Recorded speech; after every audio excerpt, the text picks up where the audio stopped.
बिस्मिल्लाहिर्रहमानिर्रहीम। आज लाहौर पुलिस ने कुछ थोड़ी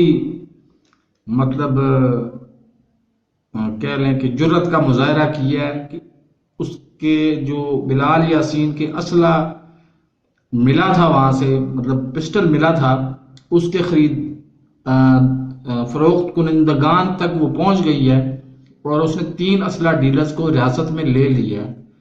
तो उम्मीद की जा सकती है और ये जरूरी भी है क्योंकि ये हुकूमत पीटीआई की है और बिलाल यासीन अपोजिशन का एमपीए है।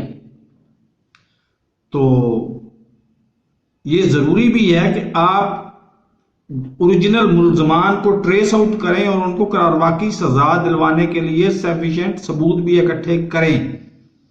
तो मेरे इस चैनल को सब्सक्राइब नहीं किया तो सब्सक्राइब कर लें, साथ रखे बेल आइकन को दबा के नोटिफिकेशन को ऑन कर दें ताकि मेरी हर नई आने वाली वीडियो को नोटिफिकेशन आपको बर वक्त मिल सके। अल्लाह हाफिज।